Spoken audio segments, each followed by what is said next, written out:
Good morning, everyone, and thank you all for joining us. Over the years, Fifth Avenue Synagogue has been honored to have many illustrious and influential individuals as members of its community. One of them, of course, was the late Professor Elie Wiesel. Professor Wiesel attended services regularly at Fifth Avenue Synagogue. He would arrive at 9 a.m., exactly when services began, and sat deep in thought throughout the davening. He held one of the Sifrei Torah on Kol Nidre night, and he was always one of the first to dance with the Sefer Torah on Simchas Torah night. Professor Wiesel's literary contributions, advocacy, and political influence are all well known. Of course, his presence is sorely missed in our community and within the world at large. His son Elisha is also a man of great talents in his own right. He graduated Yale University, majoring in computer science. He spent 25 years working at Goldman Sachs in a variety of capacities, including as its chief information officer for 3 years. In November 2020, Elisha joined an Israeli-based technology company named The Floor and serves as its chairman of the board of directors. Most importantly, Elisha continues his father's legacy of sensitivity to those who are struggling, to those who cannot defend themselves, and to those who are in need of outside help. Elisha is involved in an array of philanthropic causes, and he recently began to archive his father's files. Today is Elie Wiesel's 5th yahrzeit, the anniversary of his fifth yahrzeit, and no doubt he is looking down from above in great pride at his son's accomplishments. And I just heard that it also happens to be Elisha's birthday today, so happy birthday to you. Thank you. Elisha will be in discussion with President Jacob Gold, as well as Honorary Chairman Mr. Ira Rennert. So, Elisha, just to echo what the rabbi said, I know today you go to the cemetery and there's a lot going on. It's a very emotional day for you. And we're very grateful for your time today to share with the community on your father's 5th yahrzeit. I also want to thank our chairman, honorary chairman, Ira Rennert, who is a dear friend of your father's, to join us today to make this a very meaningful discussion. Elisha, just to start before we include Ira, because that actually I wanted to maybe just talk about yourself for those of you on the call that maybe don't know you as well. Kind of Willis and when you came to Fifth Avenue, your father, and then we'll hear it from Ira and your background, if you don't mind, please, Elisha. Sure. First of all, Jacob, I just want to say thank you for including me today. My father had a great love for Fifth Avenue Synagogue. It was his home away from home, and it wasn't far, only 2 blocks away. And he really loved the Kehillah. He loved the davening. I think that between Yossi Malovani's singing, which I know was a huge draw for him, as well as Yossi's friendship, it was also his deep friendship with Ira and his family, and so many other families, but these were very important figures in my father's life. So I want to really thank Yossi for the beautiful davening that has always distinguished Fifth Avenue Synagogue, and Ira for his friendship, and Jacob, you for the friendship that you've shown him as well, as with so many others. Look, I had a very, my background with regards to Fifth Avenue Synagogue really evolved a lot over the years. And you have to remember that I started attending Fifth Avenue Synagogue when I was a teenager. I'd already been bar mitzvahed at KJ. And at the point that I stepped into Fifth Avenue Synagogue, I was already pretty deep into a firm rebellion against everything Yiddishkeit. I had no interest in being there. I thought, organized religion is a terrible thing. It's an oppressor of the mind. I was really convinced of, a dozen different political ideologies, and I really didn't see clearly what religion had to offer. So I was not the best son to my father to accompany him. But nonetheless, he wanted me there, and it was important that I came at least Rosh Hashanah Yom Kippur. So I was a 3-day-a-year Jew, and I came with my father. And we would have all sorts of discussions about, I would say, Dad, I just want you to understand, I love Yossi's davening, but really, and it's nice seeing friends, but like, it's agony for me to sit there 3 hours unable to like take notes or write what's on my mind or, do whatever it was I wanted to do. And, my father and I would have these discussions. Could I bring a book to shul? Okay, what kind of book? How big a book? It had to fit inside the machzor. And it had to be serious. I could bring Plato or Kafka, but I, couldn't bring anything that was, not a great of Western literature. And I would sit next to my father, and he'd be deep in thought, and I loved him, and I wanted to be there to be his son through it. And I think that was what was important to him. He, for where I was in life, he was going to accept that having me next to him for Rosh Hashanah Yom Kippur, that was the agreement that we would come to. So my relationship to Fifth Avenue Synagogue and to Yiddishkeit more broadly obviously changed in the succeeding years, but that was very much me at the moment I met Fifth Avenue Synagogue.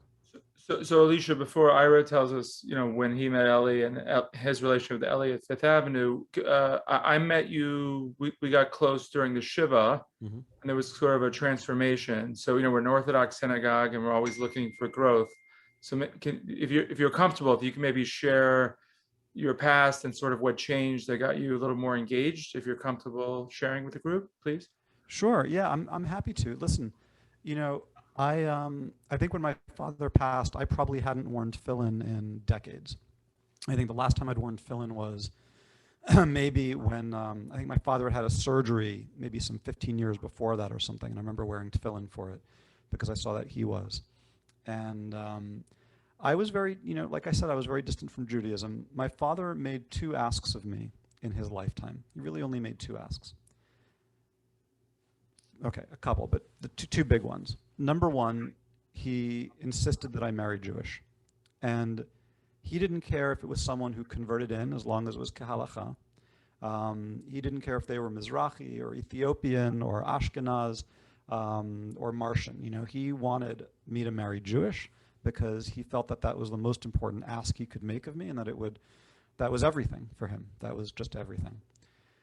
As he got progressively ill from his cancer, a year or so before he died, he also made a second ask, which was that I should say Kaddish for him every day after he passed. And at first I had thought that he was making this ask as a last gift to him. And it really wasn't until I was into my year that I understood it was really his last gift to me. Whether it was the first few davenings at Fifth Avenue, whether it was Rav Kermeyer or Rav Babich or Israel Halpert, Zichrono Livracha, who I want to talk about a little bit more later today, helping me just remember how to put on tefillin, helping me to orient through the davening. When is the Kaddish de Rabbanan? When is the Kaddish Yatom? Whether it was those first few steps that I took in that first week of Shiva, or whether it was the weeks afterwards where I started finding a shul close to my home on the Upper West Side at West Side Institutional, or I started finding Chabad in Greenwich where my mother was for the summer. And all of a sudden I realized that there was Jewish life going on all around me. And for the first time I felt I had a place in it, that the Kaddish gave me a place. There was something I needed to do, and the service wouldn't be complete unless I was part of it. And it was, the first time that I really started to feel the davening and feel my father next to me and feeling what he felt or what I feel he felt in those early weeks of saying Kaddish for him were very profound for me. And then I started going to shul on Shabbos morning, which I had really never done before. And we're reading the Torah portion, we're reading the Haftorah portion, and all of a sudden I start seeing my father among these figures that he loved so much, whether it was Moshe Rabbeinu or Yosef and his brothers, or David HaMelech and Shlomo and Avshalom, all the dynamics that are going on in Nevi'im. I saw my father in these characters in different ways. I could hear him telling the stories, and I felt that I was among his beloved sages and masters and great figures of the Jewish tradition. So those first few weeks of Kaddish for me were absolutely transformative, and it occurred at a moment in time where I was preparing my son for his bar mitzvah. And we began a lot of things together because I started wearing tefillin every day during my Kaddish year. It neatly flowed into the next year of my son's bar mitzvah. That now, I never thought this would happen, but my son and I daven together every morning. We put tefillin on together every morning. My father would be in shock if he were alive.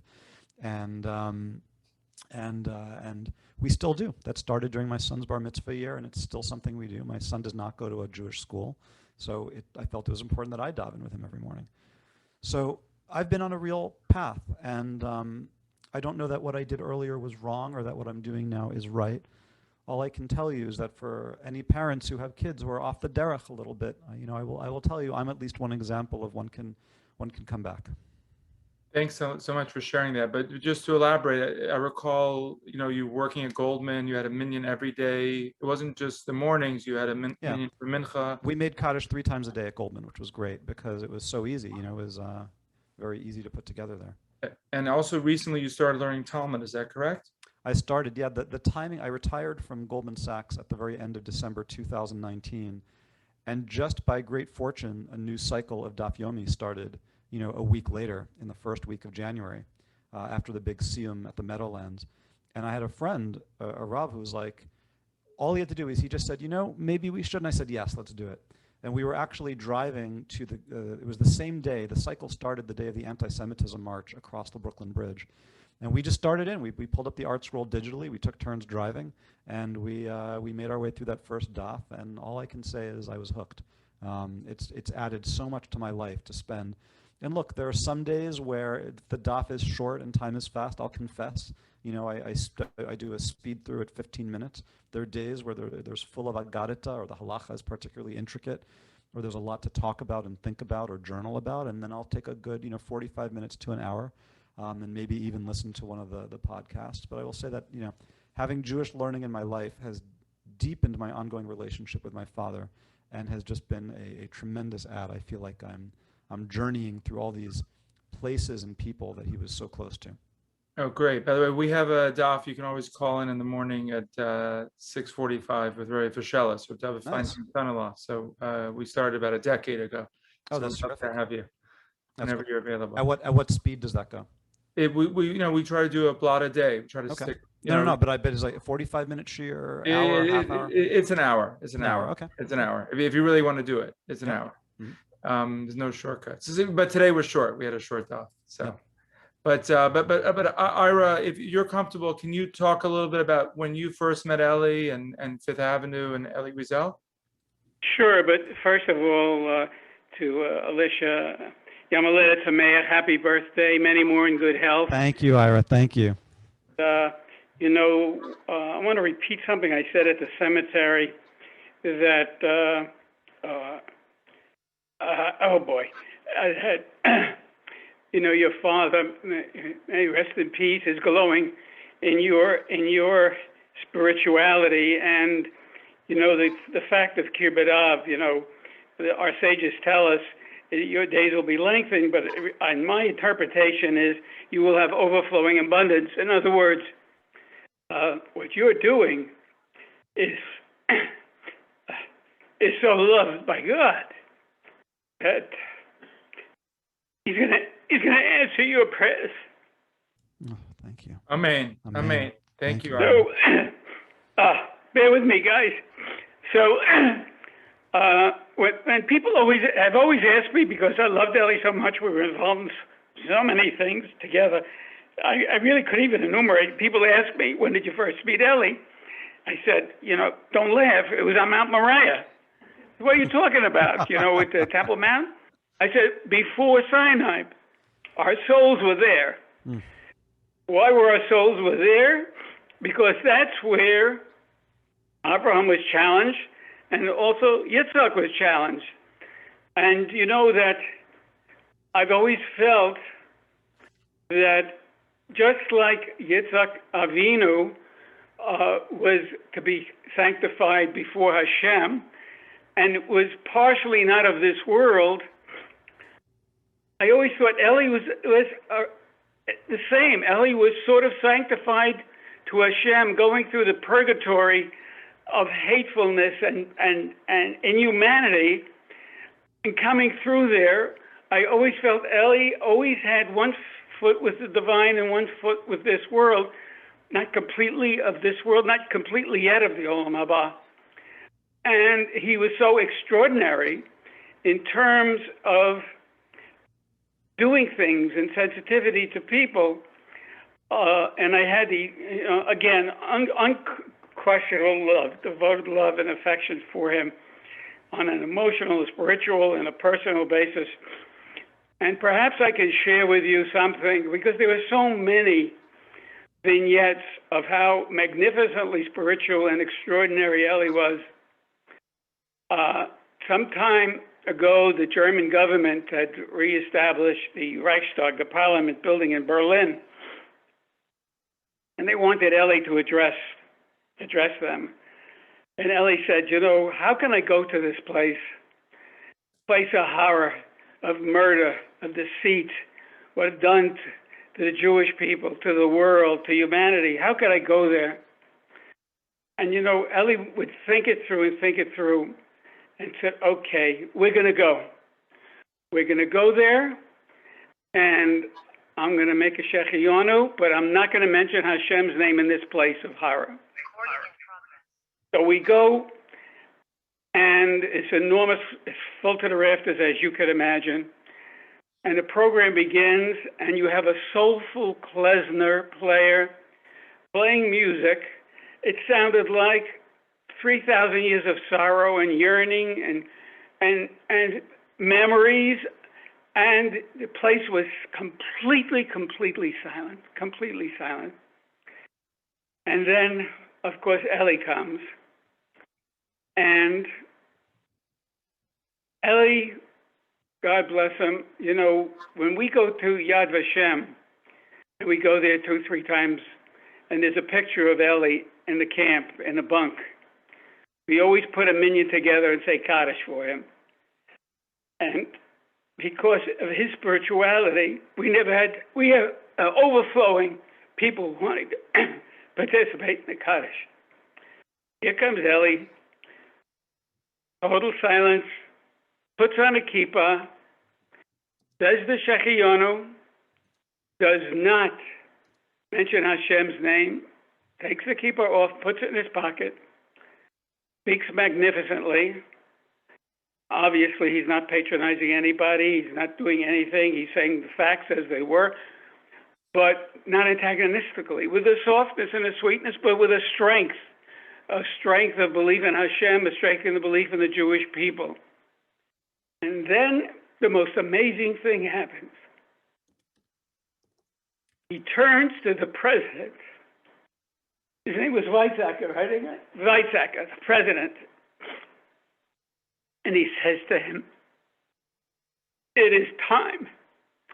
It is time. It is time you go to Jerusalem. It is time you address the Jewish people in the Knesset. And you apologize. The audience, standing ovation. Standing ovation. And its history, because Weizsäcker listened to Elie, went to Jerusalem, went to the Knesset, and apologized to the Jewish people. I don't want to go further on this. I don't want to dominate this thing, Elisha, but I just felt this was a vignette of who Elie was and who he will always be. May God bless his memory. Amen. Thank you. Thank you, Ira, for sharing that. Thank you for sharing that. I'm going to respond briefly because, do you know what year that was by any chance, Ira? Oh, my goodness. Inga, could you remember? No. We also, at that time, the new Holocaust Museum was set up in Berlin. Yeah. We visited. It wasn't open yet. There was... I asked, Memorial of the Stones. Yep, I remember that. There was also... The reason I ask is that he went back, I believe, for a second visit, and he spoke to the Bundestag in 2000. And what is so amazing is that my father was able to not only to, I just want to see if it was in this speech or not, because I have it up. Listen to this. Okay, so then this is the speech you're referring to. It's in 2000. He says, have you asked the Jewish people to forgive Germany for the Third Reich. He said, do it, and it will have extraordinary repercussions in the world. Do it, and the significance of this day, they will acquire a higher dimension. Do it, and the world will know that its faith in this Germany is justified. So this was in 2000, and it was to, I think Rao was the name of the president, the chancellor. What's amazing to me is not only that he so directly confronts in the speech, and that, of course, he tells stories of Hasidism. He tells stories of Nachman of Bratslav, and stories of the Shoah. But he also speaks to the next generation. And he also has a warmer tone in a way that I think is very important, because my father had this very strong sense of speaking truth to power, this incredible directness. But he also had a way of finding a way to build bridges. And I want to also read you what he wrote in that same speech. I looked it up while you were speaking. And he says, I know it is difficult and painful for you to think in these terms. He said, yours is a new generation. None of you have had to swear allegiance to Hitler. And of course, none of you have committed any crime or any sin. But I'm sure that in moments of anguish, you wonder where your parents were then. Where did they stand? I feel compelled to tell you what I repeat everywhere I go. I do not believe in collective guilt. Only the guilty and their accomplices are guilty, but surely not those who are not yet born, surely not their children. The children of killers are not killers, but children.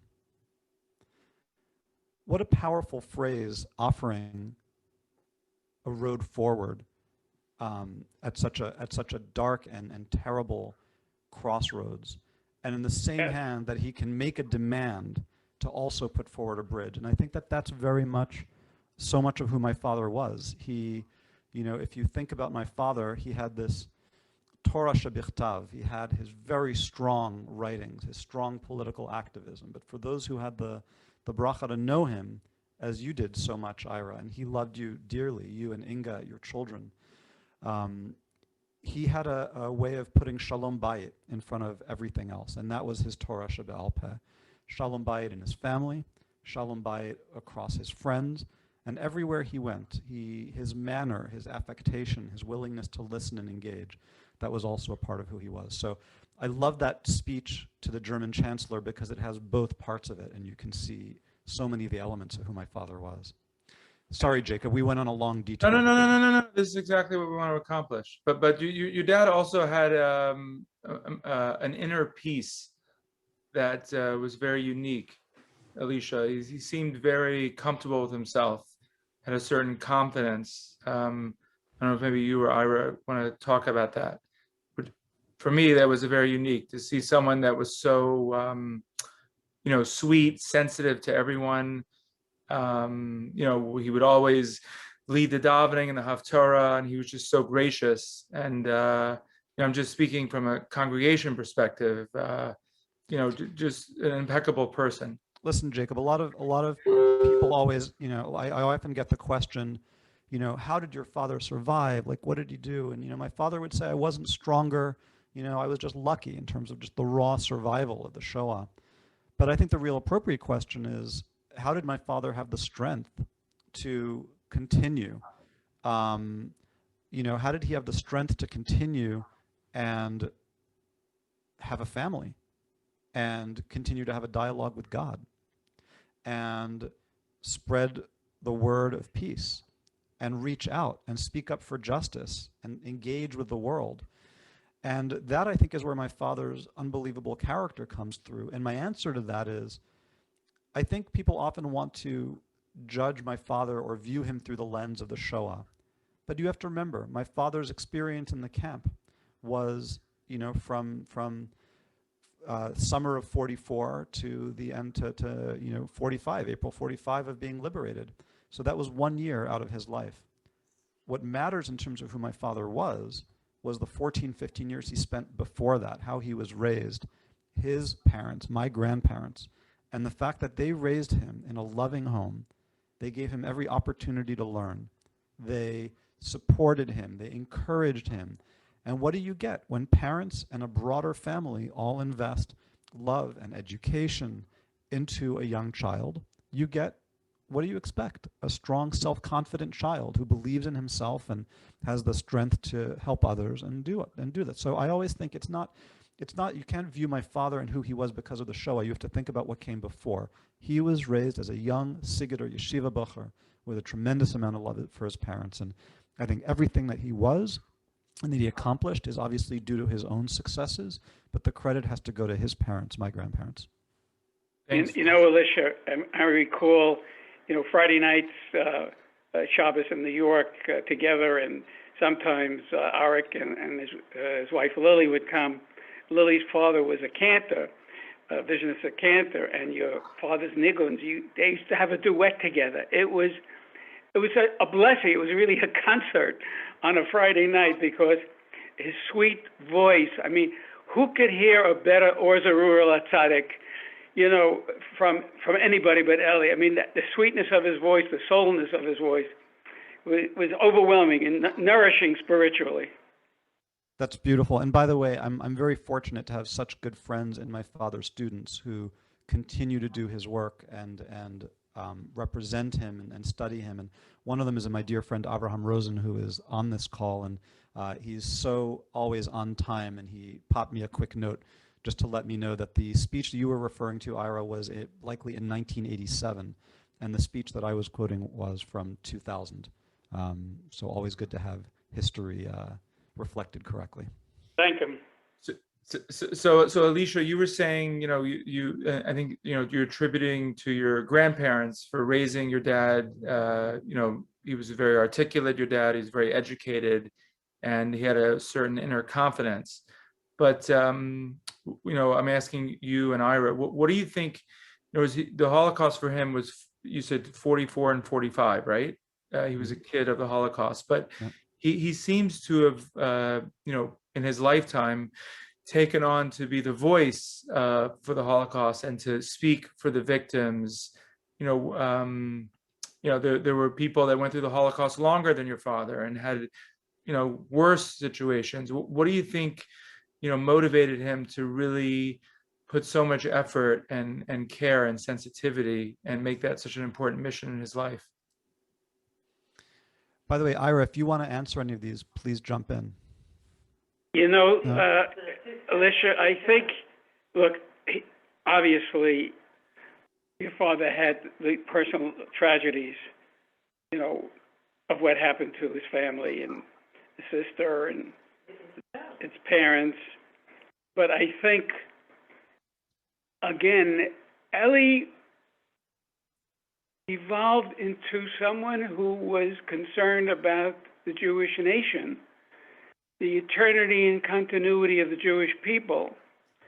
Obviously, the tragedies of a Holocaust, they outshine a pogrom, they outshine a lot of aggressiveness against the Jewish people, and he participated in it. But I think in his wisdom, he saw the necessity of never forgetting, understanding, and loving your fellow Jew and loving God and loving the state of Israel. I think he was a powerful, powerful force in dissipating that kind of concept and feeling wherever he was, whether it was learning someplace or speaking someplace or a kid stopping him in the street. He was incredible, with students stopping him in the street and, I'm hungry, I want to go to lunch, and God bless him, he would treat the kid as if it was, the President of the United States. So I think that feeling and that concept was always part of him, probably from his parents and grandparents, the sensitivity and the awareness and the help to reinforce our love of Torah, our love of the Jewish people, and especially a love of the state of Israel. Amen. Elisha, you want to add anything to that?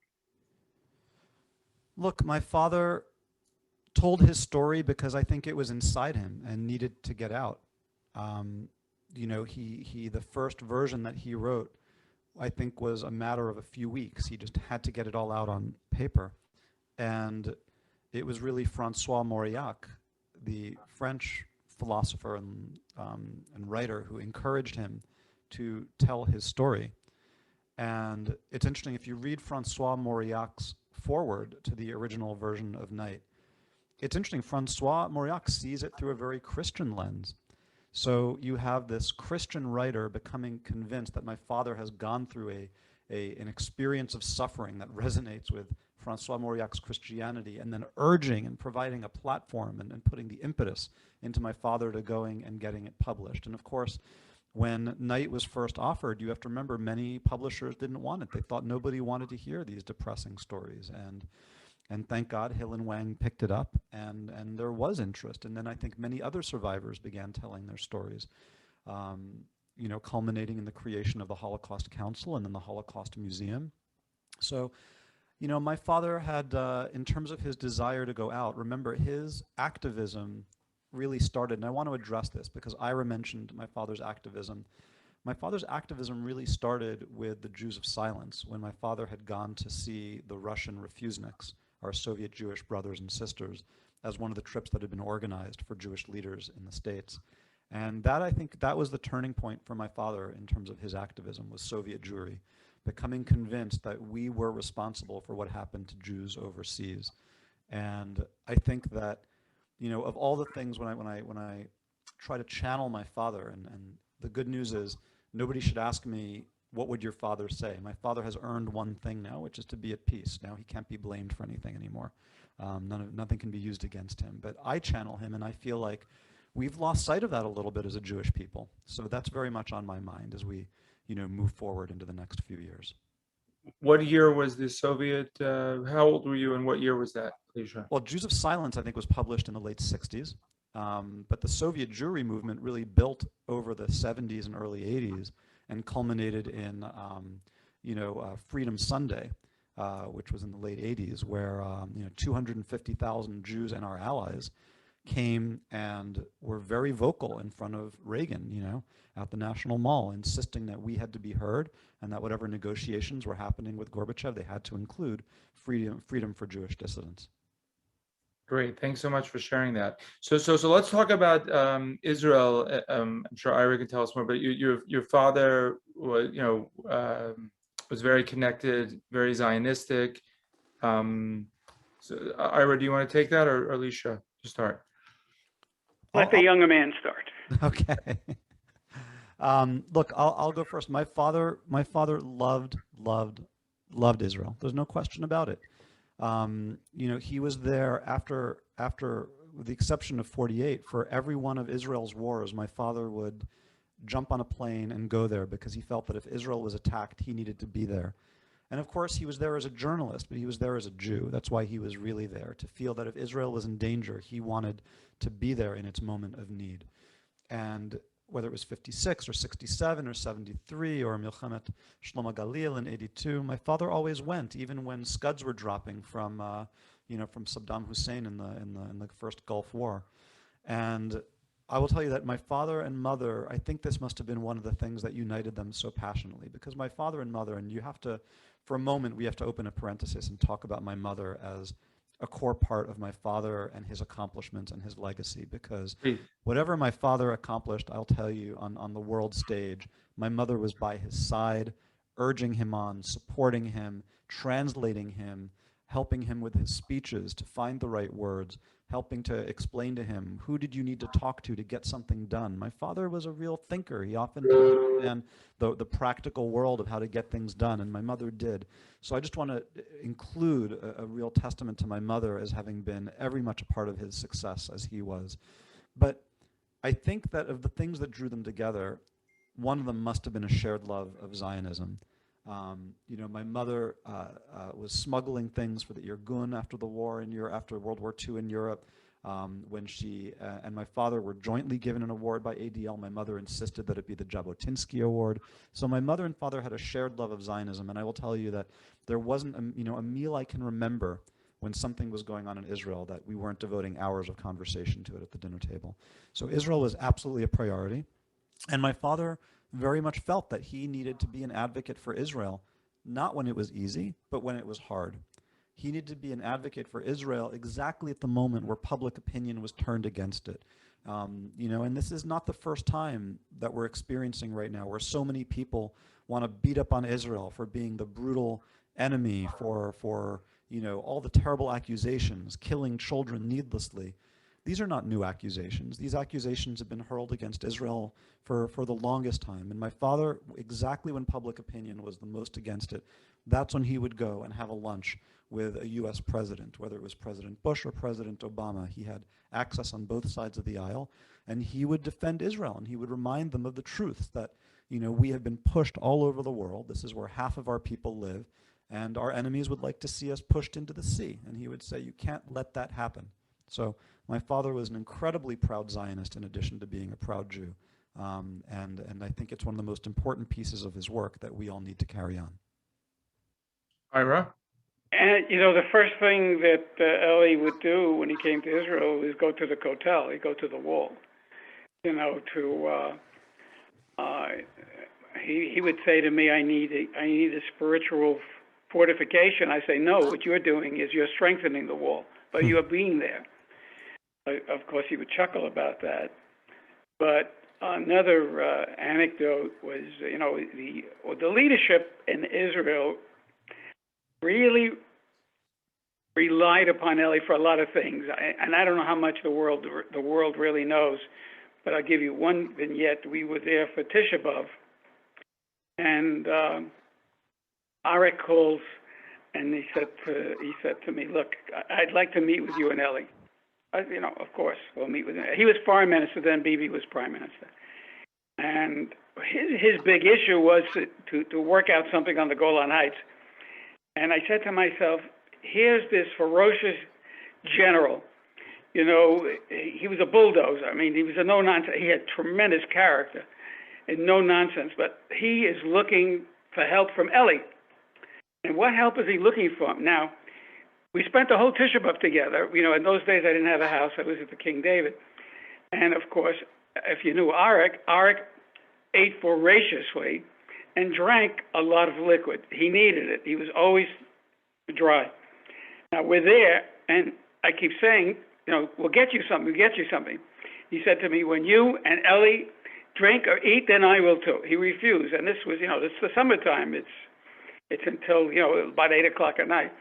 So what does he want? He wants Elie to go to the President of the United States and convince the President of the United States to work on a project where we can solidify our interest in the Golan Heights.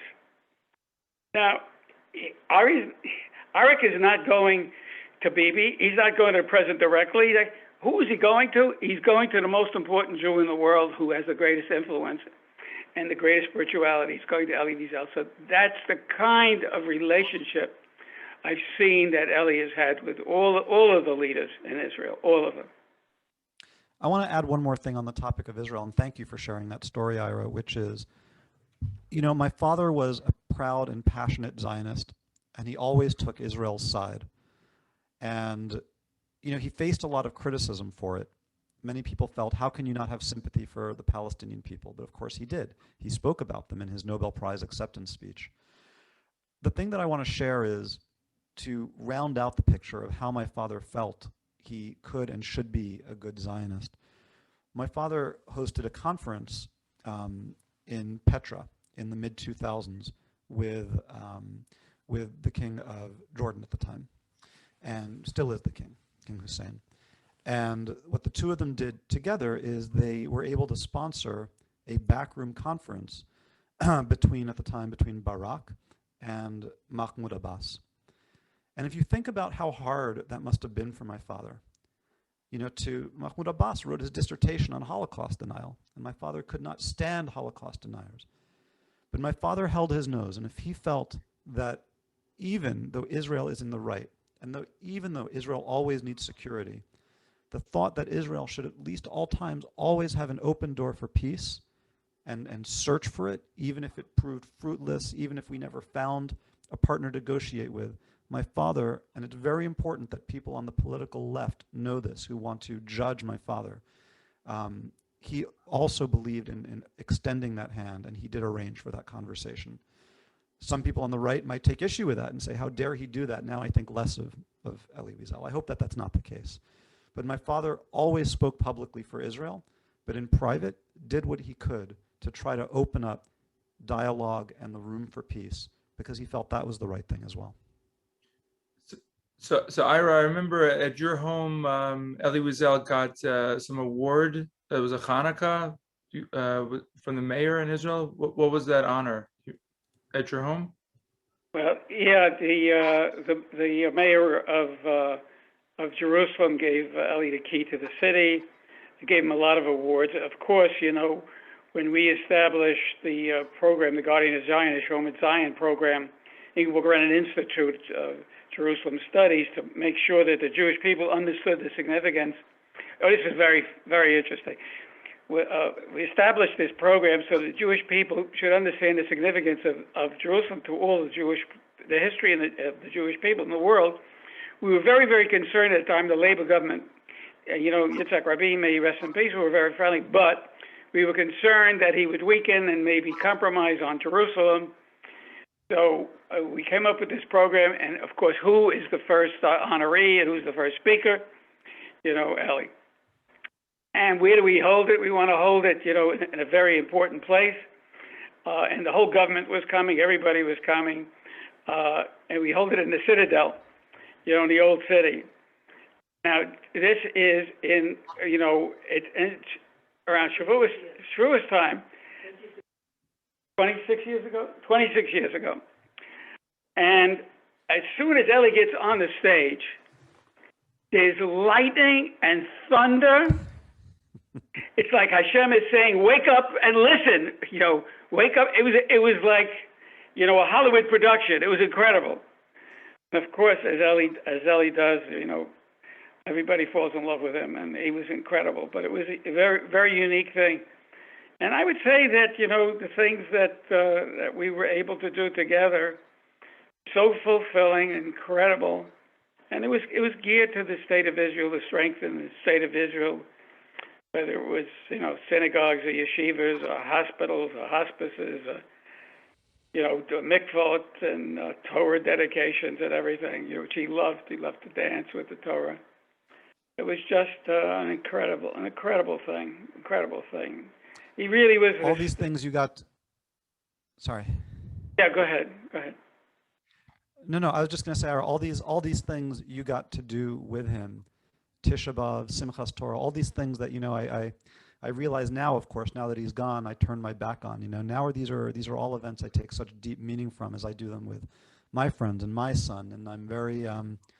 I feel like I have a yichus with you because you did all these things with him that now I wish I could have done with him, but I get to relive them through hearing you describe them. So that's a real bracha, and I thank you for that. But you know, one of the gifts, and you've given your father many gifts. One of the gifts, you know, was Elie being able to learn with Elijah. You know, that kind of personal relationship, which, you know, I always tell my kids, you know, when you're growing up and building a family, you're busy, you're never home. You know, I always traveled. I was never home till Fridays. And I would fall asleep, and I don't know if the kids would see me. I'd see the kids, but, you know, I think that you gave your father a phenomenal gift, and Elijah studying with him, he really loved that. And I saw, you know, also on Shavuos, you know, we learned all night together at the yeshiva, and he would mention from time to time, you know, so it was really incredible, Elisha. And Elisha, your son Elijah looks a lot like your dad. Everyone says that, right? Yeah, he does. I mean, he has, you know, 3 feet long hair, so that doesn't look so much like my dad. But aside from that, yes, the panim, the facial resemblance. Yeah, the panim. So there were many ways your dad reached many people. So when did he start the teaching part? Because you know, we talked about the students joining today. So when did that come about? I'd have to go back and check. I think he started teaching in City College probably in the late 50s, early 60s. Okay. And then City College, I can't remember if there was another stop along the way, but ultimately to Boston University in the 70s when President John Silber recruited him.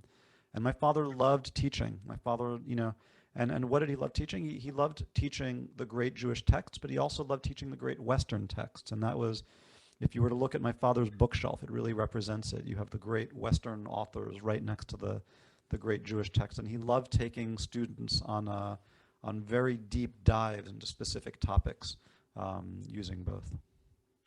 And of course, he enjoyed writing also. So it was the first book he was successful with was Night, or was that the first book that really? That was the first book, yeah. And then there were subsequently, what, another 25, give or Thank take? you. The always on point Avram Rosen is helping me in saying City College was 1972. Okay. So and then there were another, how many, Avram Rosen will tell us, another 25, 26 books, give or take? Gosh, I think he's written over 50. I mean, I don't know the exact Wow. number, possibly more. I mean, my father was always writing, and they were so different. There were fiction, there were nonfiction about Hasidism. There were political novels like Jews of Silence, autobiographical like Night and his memoirs. So my father loved to write. He would get up super early. He'd be the first one up in the house, and he'd be typing on his old manual typewriter, at least originally, and then finally on his word processor, using two fingers, hunt and peck. He never really learned how to touch type, and he would be very prolific.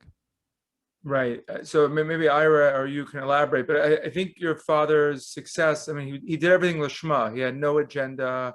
He really wanted, just like Ira said, to help the Jewish people. And I think that helped give him tremendous credibility. I don't know if Ira wants to elaborate on that, or Elisha.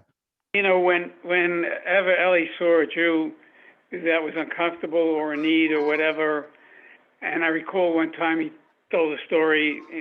He was very young at that time, and of course he didn't have two nickels to rub together in those days, and he went on a trip to Spain, in Saragossa, which was an incredible story. And somebody approaches him and says to him, "Do you know how to read Hebrew?" Out of the blue. And Elie said, "Of course." And he said, "Could you please translate something for me?" So he comes to this fellow where he was living, his apartment, nothing, little place, and he takes out something that looked like it was pretty old, and it was a letter written in Hebrew, and it's addressed to my descendants. I hope someday that you will be able to live as I'm paraphrasing this, to live as a true Jew and everything else, and respect our family's tradition and everything else. And he signs it Moshe ben Avraham. So Elie said, questioned him, and he said, "Yeah, this has been in my family. It's been handed down forever. I don't know where it came from. I always had it. I never let it go." So Elie said he spent 2 days with this man, giving him a crash course on Judaism and Torah and the history of the Jewish people. And that, he took something out of his own time and his own life to dedicate himself to bringing a Jew back to Judaism. And then he's in Jerusalem, and he hears a voice, and he said, hey. He didn't know Elie. He didn't know his name. Hey, do you remember me? And Elie didn't know his name. They never exchanged names or anything. He said, "Sure, I remember you." And he said, "Well, I wanted to thank you." And he said, "What are you doing here?" He says, "Well, I moved here. I live here now. I live a Jewish life." And Elie congratulated him, and he thanked Elie again. And then they were parting, and the man says to him, "Don't you want to know my name?" And the man said, "My name is Moshe ben Avraham." Beautiful. Beautiful. Incredible. Saragossa. That's the Jew from Saragossa. My father wrote about it. So Elisha, I'm sure you, that story Ira just told over, but I mean, did you constantly hear from people that your dad touched on a daily basis, weekly, monthly? I mean, it must be overwhelming. Look, my father would listen to anybody. He was so gracious, and he believed that it was, he believed that God was present in everyone. So whether it was the taxi driver from Bangladesh who wanted to tell him about his kids, or whether it was the guy next to him in line as he was waiting at a movie theater. It didn't matter who he was. My father was happy to sit there and wait and hear people's stories and give them the kavod of hearing them and making them feel heard. And that was such an important gift, and I think one I always feel I can learn from. No, 100%. Elisha, do you want to talk a little bit about the foundation? Are you involved with the foundation? Because I remember. Yeah, I've become more involved with the foundation. Look, my parents' foundation typically did a lot of work with the incredible help of great people on this call, such as Ira and his family, obviously, Mimi Perlman and George, and so many others. We really had two major areas of focus historically. One was to put together conferences, like the one I mentioned at Petra, where that was done with the King of Jordan, but also, and away from conferences, also focus on the Ethiopian-Israeli population, which began the moment the airlifts had started. My mother, who had been an NAACP card-carrying member and a big civil rights activist, felt that that Jews with dark skins needed to be treated appropriately and well and welcomed into Eretz Yisrael, and they made it their life's work to really build up centers that would help them. I think you're going to see the foundation doing more in future years as we sort of reconfigure a little bit. But I think that when you think about the legacy of my father's work, there are many different ways to look at it. One is philanthropy. One is dialogue and conversation. How do we reach people that we're at the other end against? And then the other is, how do we also speak up when we need to speak? And it's not a debate. We have to have a clear point of view. And I think that these are the things that I really grapple with and try to merge the most as I think about how to represent my father going forward and his legacy. How to, on the one hand, always be looking to extend bridges. There's a saying in the Talmud, you'll get me right on the actual saying, but with one hand you bring closer and with one you push away. And I think we have to find a way that for those with whom we can engage, we bring them closer. And with those who cross a line and need to be told that they've crossed a line, we have to push them. And we have to be very clear that it's that what they're saying is not okay, particularly with regards to Israel and anti-Semitism. But the big thing that I think my father accomplished that I would love for us to all think about in the closing minutes of this is my father would tell a story that in Warsaw, when the German tanks were closing in, he would say, do you know what the Jews were doing? In shul, they were arguing over who gets shlishi. That's our biggest problem.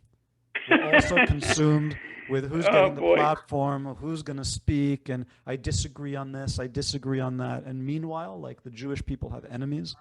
There are some enemies that we can turn into friends. There are others that we're going to have to fight till the end. And we, the Jewish people, cannot be divided. And I think that my father has the capability. His work and his name and everything about him was designed, I think, was oriented towards Jewish unity. How do we figure out what we can agree on? How do we keep the Jewish people going? How do we, come together on the things that are most important? And that, to me, is what I think of as his most important legacy. Thanks for sharing. It brings to mind, Elisha, the fantastic work, of course, your mother and your father and your mother had done that, in Beit Zippor and Kiryat Malachi. And, of course, all the Ethiopia and everything else. And, Elie was so sensitive to the needs of that community because we were discussing where these people were praying, where they were davening, and the abuse in effect that they had from the government and those issues. So Elie, we said, it'd be nice if they had their own synagogue. So I said, Elie, it's a brilliant idea. Let's do that. So we built a synagogue in Kiryat Malachi. And of course, the case, their religious leaders. It was in Ashdod?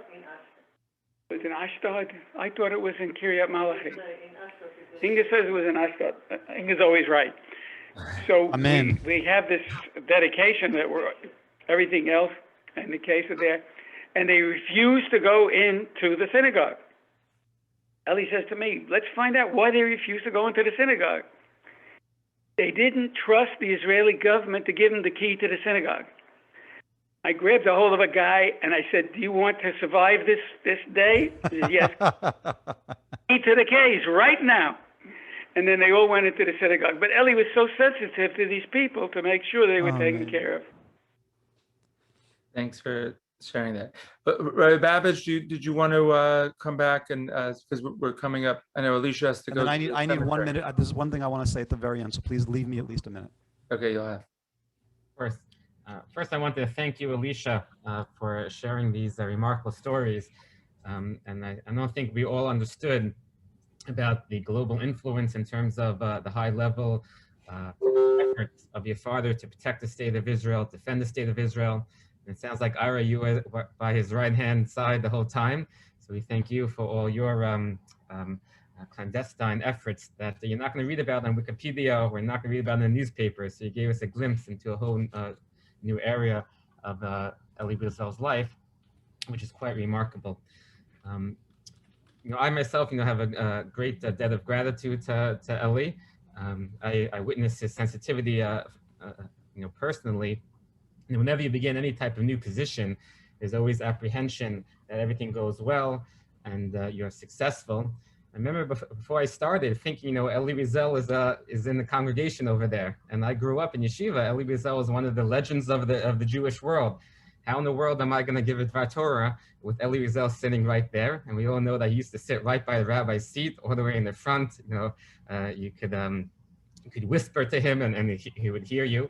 But I started in the beginning of July in the summer, when many of the regular congregants were away. And I figured I won't see Professor Wiesel for 3, 4, 5 months. By then I'll be acclimated. And there he was, the first Shabbos, sitting there at 9 o'clock. And I always had a great debt of gratitude, because after Shabbos, every morning, he'd come over to me with a big smile and say a big Yasher Koach with sensitivity. He understood the situation, as you clearly explained, of his great sensitivity to people's needs. And I will always be indebted for him for that. I just had one question for you, Elisha. Anti-Semitism now is the hot topic, which unfortunately has been a topic throughout our history. It's definitely on the front pages today. And there's so many different organizations out there trying to lobby and to create initiatives and all these different programs. And I just was curious from your perspective, knowing your father, as what really on a practical level, because everyone says they're trying to combat anti-Semitism. It only seems to be getting worse. From your father's experiences, from you understanding your father's approach, what can we practically do? I'm going to share, I want to share 2 parts to that, and then I want to do my minute of closing. Sure. I think I spoke earlier about the one hand closer, one hand further, and I think that, there's an amazing story on the one hand closer.